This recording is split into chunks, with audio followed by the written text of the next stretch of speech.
Now we're continuing the speech of the Lubavitcher Rebbe that he made in 1988. And it's talking about the two meals, which are called Mashiach meals, that Jewish people make. From the time that the Torah was given, as Jewish people have been making a meal after Shabbat is finished. And after King David, this meal was called the meal of King David. I don't know if it was since the Torah was given. Huh? Maybe it was since the time of King David. Anyway, it's written in the Shulchan Aruch that we should do it. Okay, so let's say from the time of King David, which that's about, what is it, 2,800 years we've been doing it. Every, after Shabbat is finished, right? Shabbat ends in the nighttime when the sun sets. So the sun sets on Saturday, Shabbat goes out, you're supposed to go home, make Havdalah, and make a little meal. Some people make a little meal and bread or something. That's called the meal of King David the Messiah. That's every week. And then the Baal Shem Tov, which was about 300 years ago, he instituted that we should also make a Mashiach meal. This is not called the meal of King David the Mashiach. It's called just the meal of Mashiach. And this is made on the last day of Passover. The last day of Passover. It's called Mashiach Suda. So both of them are dealing with Mashiach. Mashiach is the most important topic in the world. There's nothing more important than Mashiach. Mashiach is going to come and reveal the truth to everyone. They're being created by God. God loves everybody. Mashiach. So we make two meals about Mashiach. So the Rebbe says, why do we have to make two meals? What's the point? And there's a difference between the two of them. So the Rebbe says, because there's two aspects of Mashiach, hinted at by two different sentences. One sentence says that King David will be a nasi, a leader for them forever. And the other one says that King David will be a king for them. It doesn't say forever. So he's going to be a leader, a nasi. A nasi is like the same thing as a king, but it's like an assistant king. So the Gemara says it's talking about a king and a half king. A king and a half king.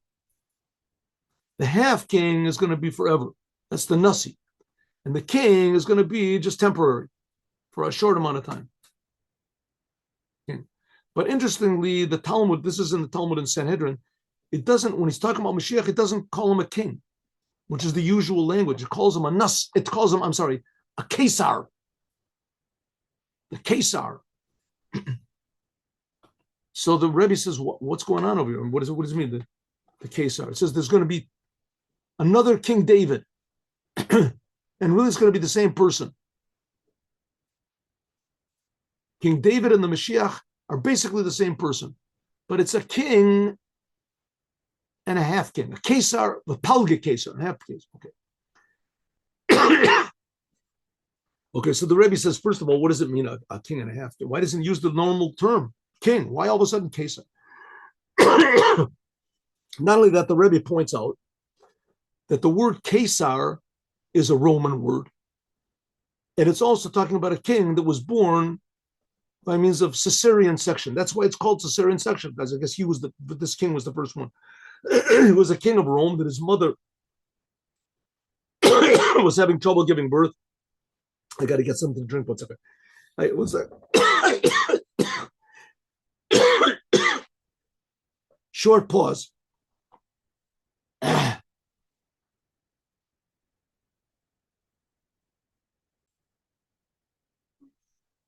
Okay, Alpiz, according to this, is moving. It's understood for Voss why it is the Gemara Banutz uses the term Kesar about Mashiach.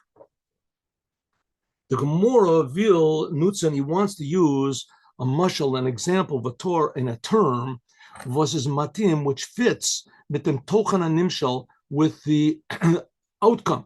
What did we say last time? The main novelty of Mashiach that's never been done before in the history of the world is that all of the world, all humanity, every single human being in the world will come to serve only the creator of the universe.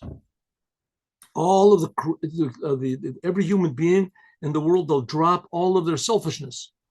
They'll drop all of their uncertainties and their doubts about life and their worries about going to hell, about this, or they're going to heaven. They won't think about themselves. The world will only be grateful to the creator of the universe. And when this selfishness is gone from the world, and then there'll be a really, dynamic, active world. People will be able to use all of their potential. There won't be worries and fears and hatred and addictions and these terrible things. There won't be anymore. People will come to worship only the creator of the universe. That's the big novelty. It's never been such a way, even in the time of King Solomon. So that's why it uses the term of Kesar. Why? How does Kesar indicate this? Because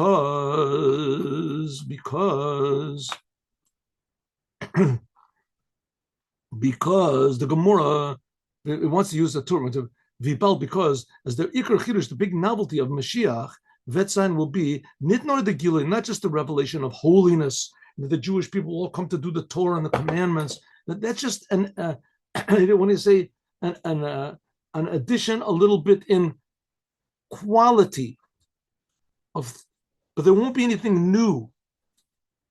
No, the main thing is a tikkun olam, to fix the whole world and all of the nations. Azafoch la'amim safav rura. It says, then I will transform. We said in Sophania, the prophet, I will transform all of the nations to have one clear language and call only to God. Everyone will people will worship the God who's creating them. Not far away, infinitely close.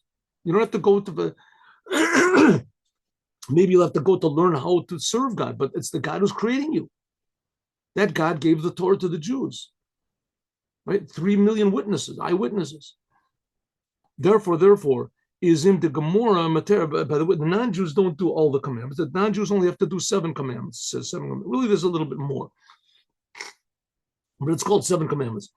Therefore, the Gemara calls the Mashiach by the name of Kesar, a language of the non-Jews, Rome. Especially because the intention of the 70 languages for the non-Jews is in order that we should refine all of the non-Jews, that they should be, that they should be who they are, according to their nation. Right? The Russians will speak Russian and they will stay in Russia. And the Iraqis will speak Iraqi and they'll be in their nation. And the people in Ireland and Iceland or whatever, they'll maintain their identities, because their identities are also a facet of uniqueness that God is creating. And God wants everybody to be who they are, but it just wants to be more so. It wants to be according to the way God wants. So therefore it's the language of Romi, which Yomi is the lowest of the nations. They're the ones that really caused the Jews. They destroyed the temple. The second level, that they were the ones that destroyed the temple. In order, a rois bring out that the Mashiach alone, vet zayin azoi via Kesar, that the Mashiach, he will be like the Caesar. He'll be like the king of Rome. They're nemen from Melech B'lashon Umos. The name of by the non-Jews will also call the Mashiach by whatever name they understand is Mashiach. The chief, the boss, the general, the leader, right? The whatever you want to call him. Whatever term they use to understand what is somebody who's great, who's big, or like the champion, whatever, any term you want to use, the general, any term you want to use, but at least they'll understand that the Mashiach is the highest. He's the one you should listen to. And what are you supposed to listen? What is the Mashiach going to tell everyone? Worship your creator. You have a creator that's creating you. Worship your creator. He gave you the 7 Noahide commandments. Was gewältigt und führt, which he rules over and he conducts, und mashpia, and he influences and he fixes up all of the nations of the world, all humanity. Biz the nidrigster, until the lowest of the nations of all. Divas abin milchama, those which had war, against everything which is holy. In Lashon al-Umos, like it says in the names of the nations, is there a Tor? So use the Tor of a term. Was indicates Leda Yotze Dofen. It shows that he's unusual. In Hebrew, the word for a Cesarian birth is the same word for something that's unusual. Yotze Dofen, it's called. Coming out of the wall. Yotze Dofen. Usually you go through a door, right? You don't go through a wall. As the Yotze Dofen, that's what the Mashiach is going to be. Something totally unusual. Their koach haleda, the power of giving birth, is a gila, is a revelation from the Eibusher, from God, how to rein gestellt, which he put in the world.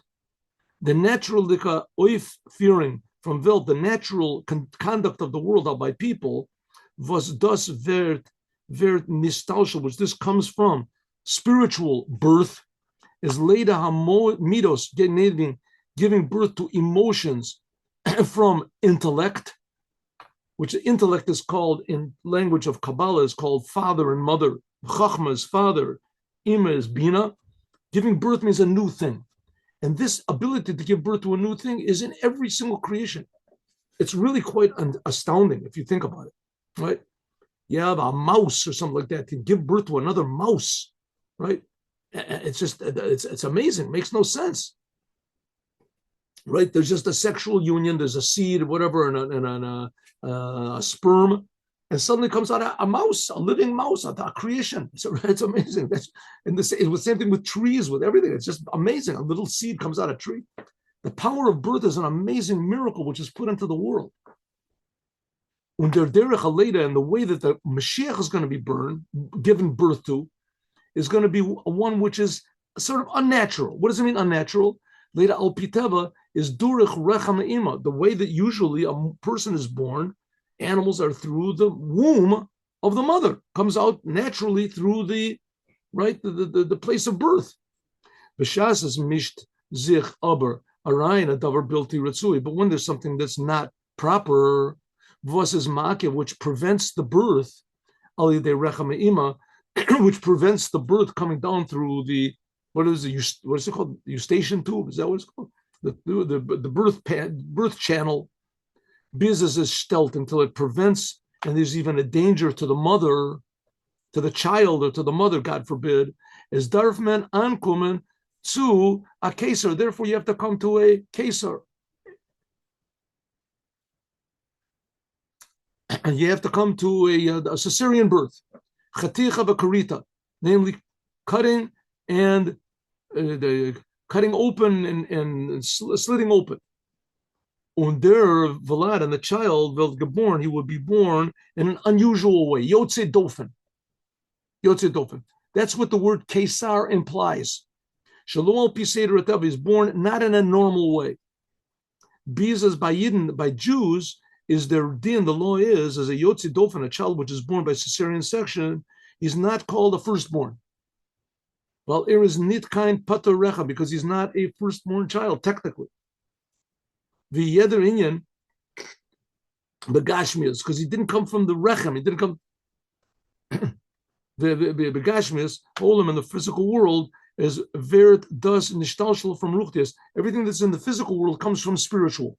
In order it could be a metzia, such an existence of the world, is nit masvik. It's not enough. It's not enough. God wants to create a physical world. It's not enough that there could be just one spiritual level to a lower spiritual level. We feel no matter how many spiritual descents that there are, as Vetzain, can from in nit verta yesh. There can't be a physical thing.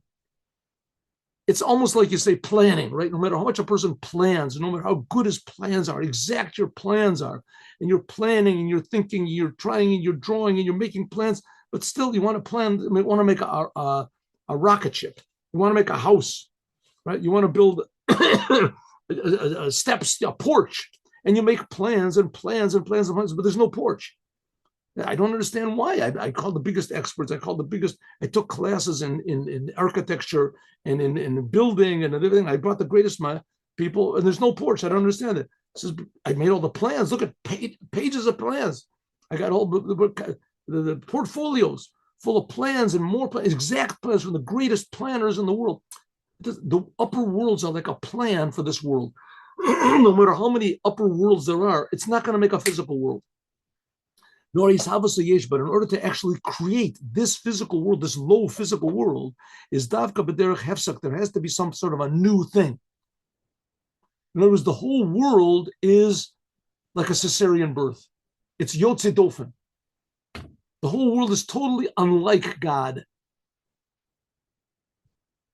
It's not a normal birth. The spiritual worlds are something like God. That's like a normal birth, that God could give birth to spiritual worlds. It's sort of understandable. But this physical world where it denies God and you don't see God, how can it be? God is creating the world. You don't feel it at all. Not at all. And there's no hint even that God is creating the world. Right? There's these big scientists, they look at the world, they examine everything with telescopes and microscopes and atomic microscopes, atomic telescopes. They can't see God. They come to the conclusion there's no God. In order to create such a thing, a world where there's no feeling or sense or even the possibility of there being God, that's new. That's a new thing. When oichdem, or even the light of God, which enlivens the world, darf durchgehen, it has to go, many others, many what's called concealments and veils and etc. was verstellt over which conceals. Bis ze enderen in enderen im kivyachol, until it seems that there is no God. Right? The physical world, okay, you don't see God, but what about your life? Where does your life come from? It seems your life just comes from life. Who knows where? That's just, just like the batteries in a machine. So God created a world where you can't see him at all. Even the spiritual parts of the world, you can't see God. As soll sein, nit azoi edel und klar, that it makes that a person is not so clear. That's how the world does. It covers over any feeling of godliness. Something like a veil, a curtain, which doesn't let any clear light, doesn't let light come in, right? You want to see, pull up the drapes, open up the blinds. Right? And das was gefindt sich from zwischen Zeit und Masach.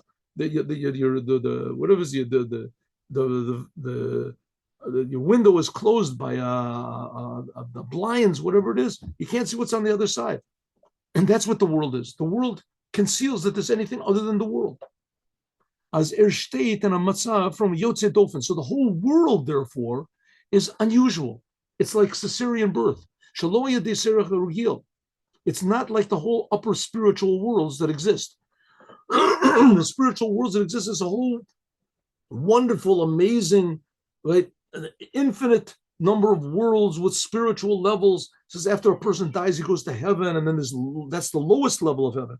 And there's pleasure, and then there's higher pleasures and higher levels of heaven and higher levels. No, that's amazing. It's all concealed in this world. This world, the upper worlds, that's like natural birth. God gives birth to spiritual things. But this physical world, this is yotze dofen. This world is like a Cesarian birth. It's unusual. It's totally, how do you say, unlike anything before it. Alter by means of this, even lower, until you get to the physical world. In order that there can be anything the opposite of holiness, it's not enough just the chain of creation from level to level. No matter how much you make that from kedusha, holiness can never be made the opposite of holiness. If so, what's creating evil? How does evil exist? There has to be what's called concealments, that God makes that also. The hefsek bis as soll sein yotze dofen, until the world is concealed. Like a woman wants to give birth, but she can't. Something is wrong. So they've got no choice. They have to cut open the uterus. What is it? The uterus, in order for the child to come out. The same thing. God wants there to be a world where He's not revealed. He wants there to be the revelation of God is prevented. So God has to create this world in a yotze dofen. He has to make all sorts of concealments and all sorts of weird things so that the world can be created in such a way as it is, the opposite of holiness. We can say the same thing is also regarding to the Mashiach being a Kesar. The Kesar, the whole idea of the future redemption.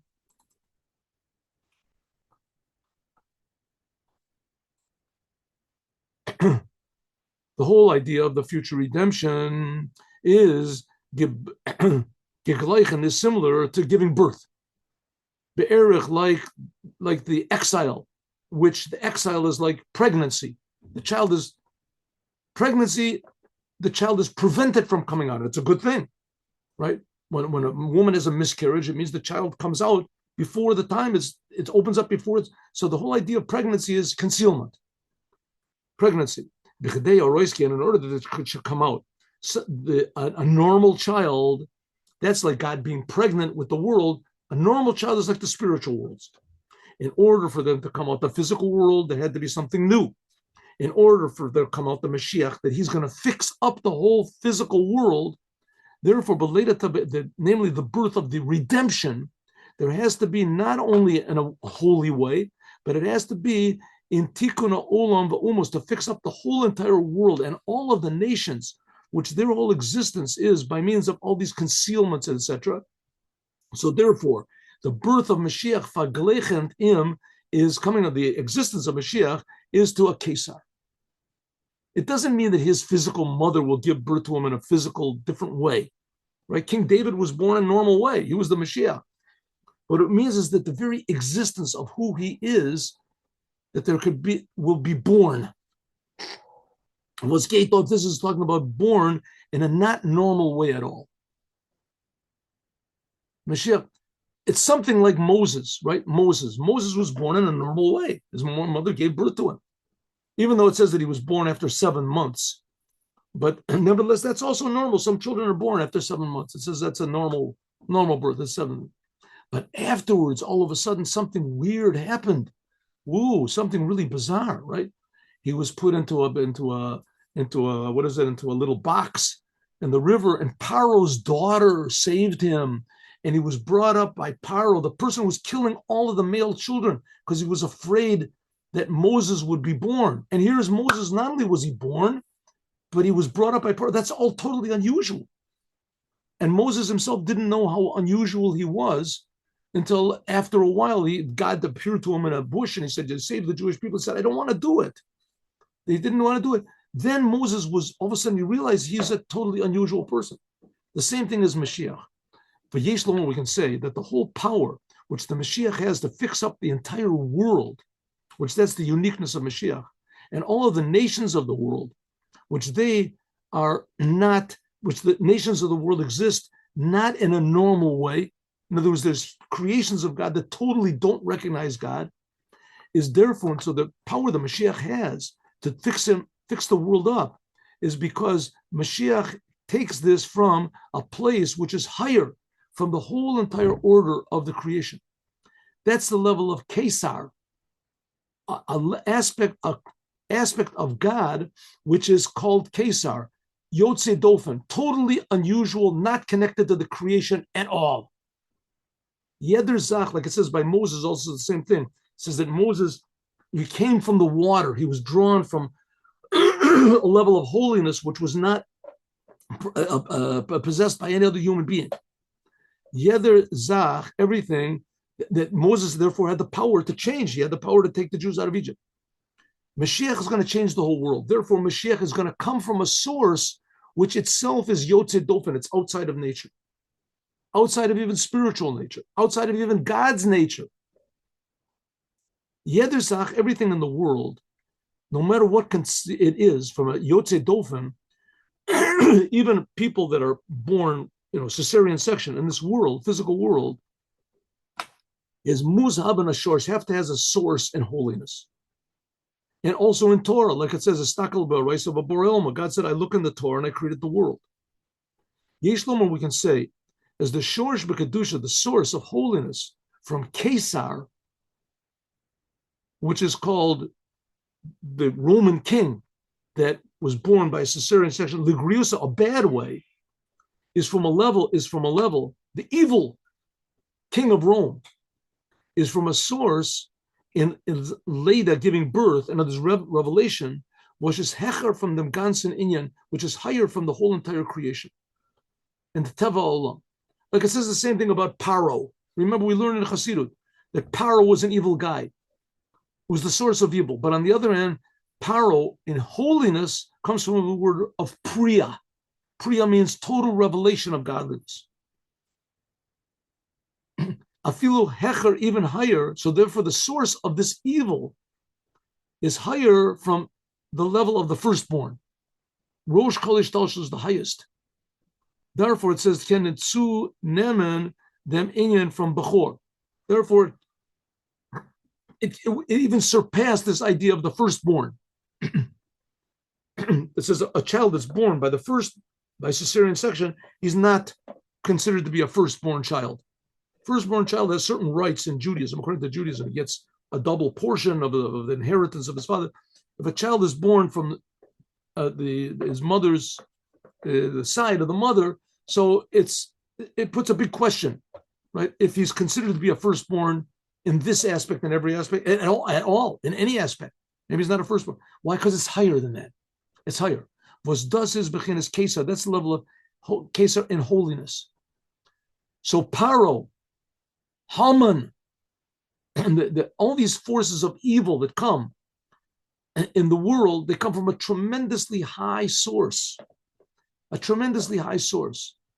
they can actually make war against God. That's why people want to go against God, because you contact to a very high spiritual source. You feel really, your life is worthwhile. I'm somebody. In order to combat, that's called Yotze Dofen. It's called an unusual birth from a high place, a tremendously high place. In order to go against this, you have to have someone who also comes from a place that's even higher than that. And that's also called Yotze Dofen. So that's Kesar, two levels of Kesar, like there's two levels of Paro. There's two levels of Kesar. Kesar of the king of Rome, the most evil place in the world, and Kesar from holiness. That's the Mashiach. As in Hanhagas HaOlam, that in the conduct of the world, by means of God, but Mela, therefore, recognizing God by means of this, Zayin and Faran, there are two ways. Nature, the Seder was their Eibishter, which God had put into the world constantly, that the world will never stop, right? According to science, right, this is even a bigger miracle than according to Judaism. Judaism says the world is only 5,785 years old. According to the science, right, the world is trillions of years old. So it means that the Earth has been going around the sun, or the sun, whatever, the solar system has been going on, according to the laws of nature, for trillions of years. It's not changed. Unchanged. There's nothing in the world that doesn't change a little bit, wears down something. No, it's been going on. You look at nature, you think, well, that's pretty amazing. The sun has been standing up there in the sky, illuminating the world for millions of years, right? According to Judaism, 5,000 years, that's also a lot. Was durach them, which by means of this, there's revealed the infinite power of God that he never changes. There's also, that's one way, nature. There's another way of recognizing God, and that's by means of miracles. Moftim, kilchasam, regular miracles, splitting the sea. Was durach them, by means of this, there's revealed godliness is higher than the world. The 6-day war, the 6-day war says nobody can understand what happened over there. In the Bria, novelty. The idea of Yotze Dofen, that it says that the world, the fact that it's against God is Yotze Dofen, and that the Mashiach can change it, he's also Yotze Dofen. In holiness, in its source, is like it says, in a way of miracles. Hecher from them Seder, above nature, above the nature of the world. It's called Peter Rechen. Something like going out of vision, but we're going to see it's even higher. Yesh Lomer, we can say that, so to speak, is them Lamalioso, the Darga from Mashiach. That's what Mashiach is. Mashiach, in the days of the Mashiach, will be accomplished by means of Mashiach, a huge novelty in the whole entire creation. Via state, like it says in the Haftorah from the last day of Passover, in Isaiah. In Isaiah, you want to see Mashiach, what the idea of Mashiach, it's the 10th chapter of Isaiah. And it says, what's Mashiach going to do? He's going to gather all the Jews, it says, from all the places of the world, from the islands, the castaway islands, and these places they don't even know that they're Jewish. And also there's going to be wolves will live with sheep. Wolves will live with sheep. No matter how hungry the wolves are, they won't be hungry. Wolves, it's like a Noah's Ark. They were satisfied from godliness. They didn't kill each other. Was meant, which means simply, loit hachrasa Torah, what the Torah says, and according to Kabbalah, that simply that sheep and wolves will be together. It says that the lions will eat straw, which is not the case in the time when the Mashiach comes. Right? Not the case when Mashiach comes. Afilu in the Mizman, even at the time of the Holy Temple, and from all the nisim and from all the miracles that were on the courses of the nature. I'm sorry, I made a mistake. Which is not the case before. Far means before, which is not the case before the Mashiach comes. It says lions will be with sheep. The wolves will lie together with sheep. There won't be any more war in the world. There won't be any more killing in the world, even natural killing. There won't be any more, which is not the case before Mashiach came. Before Mashiach came, there were a lot of miracles. There was a lot of miracles. Even in the time when the Holy Temple was there, even in the time of all the miracles that were in all the generations. Nevertheless, the miracles were only in certain things. Only in certain things. But then was not any big novelty. In their ganzen bria, the whole creation was not changed. As mizals and elokus, that we could see godliness in every single detail. Now, when God split the sea, they all saw it was the hand of God. Who saw it? The Jews. Who else saw it? It says that the water stood up high, that the Egyptians, the whole world, they knew about it, but they didn't see it. Splitting of the sea, that was probably the most worldwide miracle that's ever been, right? But nevertheless, everybody didn't see it, the miracle. They heard about it. Was al pizeh, according to this, we can say that the difference between the Mashiach and King David is, in the time of King David, there was mainly nature, like it's understood from the fact that David had to make war. He had to make war against the nations. Nor erst by Yemei Shlomo. But in the days of King Solomon, then there was peace in the world. And then there was what's called miracles. There was miracles in the world, visible miracles. But still, even in the time of King Solomon, it wasn't miracles, but also it was something like the days of the Mashiach in the time of King Solomon. Thus, that means that the main service is in refining the nature of the world. This was the nature of holiness, which is not the case of Mashiach. In Mashiach, the whole world will be revealed a big miracle. There will be the whole entire creation will be felt to be a miracle everywhere. And we can say that this is the reason why Mashiach himself will come be a Kesar. He'll be Yotze Dofen. He'll be totally unusual of holiness. Versus Lamaila, which is totally above the whole entire chain of spirituality and creation, the whole entire nature of creation, even the spiritual nation. And therefore, the Kesar means two things. It'll be relevant to the non-Jews, like Kesar is a non-Jewish word, but also it'll be totally unusual, which Kesar means an unusual birth, a Cesarian birth, like from the side, breaking through the wall. And therefore, the Mashiach was the Kesar, has the power to fix up the entire world from all of the nations. This level of Kesar, Yotze Dofen, unusual, of the bad side. Varum de Koach, because the power to conceal on the light of holiness by means of Kesar, by means of the king of evil, right? Paro, whatever, the Pope, whoever it is Bemele Oichet, also to them, it will transform and not just to overcome darkness, but also to transform and to fix up the darkness. This has to come not from any normal power. It has to come from the power of Ein Sof, a level which is called Kesar, the king of holiness. Shalamayla, which is totally above the whole entire chain of creation. Like it's explained as Hasavos Yesh, that the real fact that the physical world is created ba'ofen shel hitchadshus, like we said before.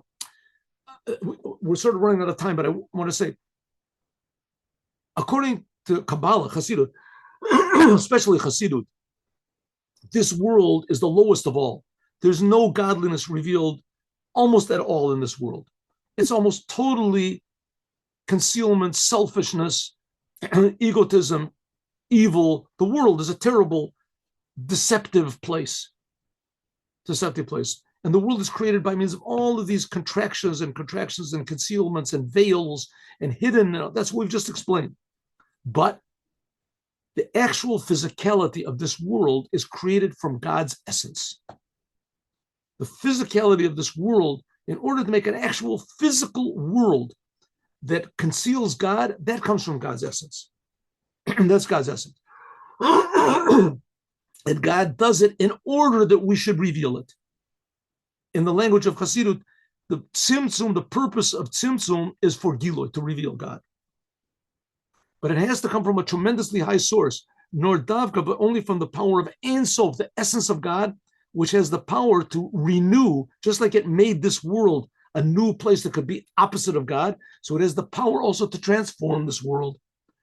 The power of godliness, which can make something from absolute nothingness without any thing before it, that's the power which can change the world to reveal the essence of God in it.